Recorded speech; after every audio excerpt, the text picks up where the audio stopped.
1938. But did you know it was just an exporting company of grocery and fish? Grocery and fish, yes, Samsung, you're kidding. Samsung was just exporting grocery and fish. But then, about 1984, they changed all of their vision, and now they're the digital world leader. And wow, they're about a 20 billion company worldwide. That's amazing. Yes, that's amazing. But the thing is that it's not very easy to be they're the 19th biggest brand of the world, but they came here by spending too much. So if you want to make branding, then you should think that you should spend too much also. And is it also still important to be the first in what you're doing? Of course. The name of the game is being the first. But for example, think of McDonald's, think of Michelin, think of DuPont. There are many, many brands. They may not be the best in their area, but they were the first. For example, according to a survey of Forbes in 2010, about 80% of the companies that just image what their competitors do just bankrupt in 3 years' time. But the ones that have differentiated themselves have been successful in 350%. So that's a very, very key situation. For example, in one of the lectures of, the famous Bill Gates, one of the students asked him, what can we do to be as rich as you?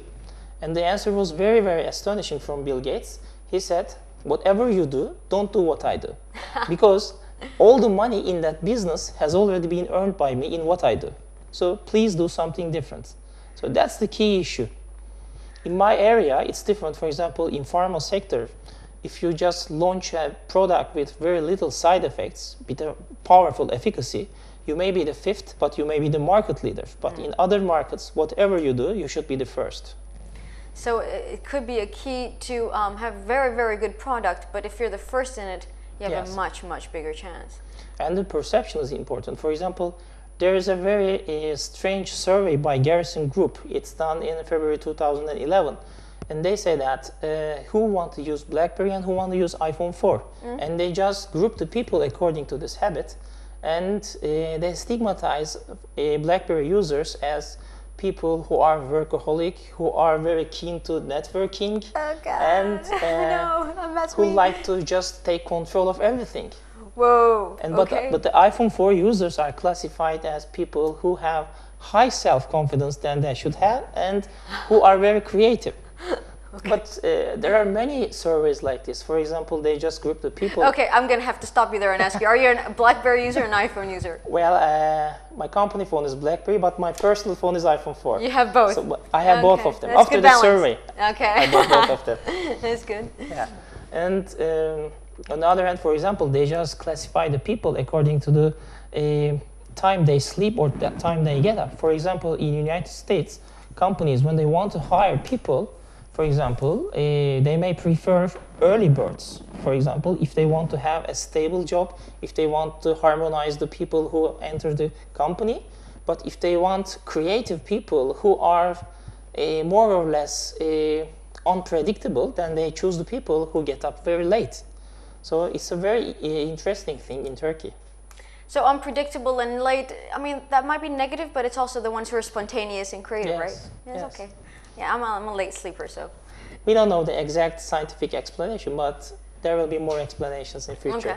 Well, of course, for these brands, it's also important to have customer loyalty. I mean, it's not only about having them buy your brand once, but it's having to come back all the time.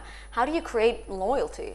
Well, actually, a good brand has two very important issues. One of them is that you should have an excellent product, a unique product.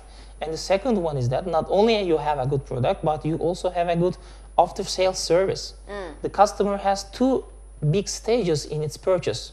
One of them is the product itself, and the second one is that when the customer experiences the product in the office, in home, or in his daily life. So if you want to win the customer's loyalty, if you want to have continuous purchases, you must just be very good in these two stages. And apart from this, there is word-of-mouth marketing, the guerrilla marketing. If people want to buy something, they just ask their relatives, they just ask their friends. And as people, or as Turkish people we are keen to talk on things that we are not very fond of, we don't like. If we just find something amazing, we say, okay, it's good. But if you don't like it, we can talk for hours. Hours, right? So companies must be very, very crucial when they're just attacking their after-sales services, their customer loyalties. Yeah, I think the customer service shows if you have good customer service, you feel like they care about you. It's not just about, you know, selling that product and making the money, but it's actually because they I will want just you to be interrupt happy. you. You know the Domino's example? Yeah, give me the Domino's yes. example. For example, in United States, in one of the Domino's pizza restaurants, the restaurant was going to be out of pizza. And the head of the restaurant just called the associate vice president of Domino's Pizza and said that we are going to be out of pizza and there are customers here. And if we face such a problem, it wouldn't be very good for the reputation of Domino's. The vice president just took the advice and in an hour he prepared a private jet and sent many pizzas to the Houston. But unfortunately, the jet couldn't be at the airport in early time, and so many of the customers have come to the restaurant and they left the restaurant as there's no pizza. But the employees of that restaurant has been very miserable with that, and just for a month's time they wear black belts and to emphasize their sadness. And this black belt and the approach of the employees has been just spread to all United States, and it's been very, very appreciated by the customers. So it's not only just you create a brand loyalty, it's that you create an employee loyalty also. So it's very important in Turkey, in all over the world. But in order to have such kind of things, you should have good, educated, experienced, qualified, everything, etc.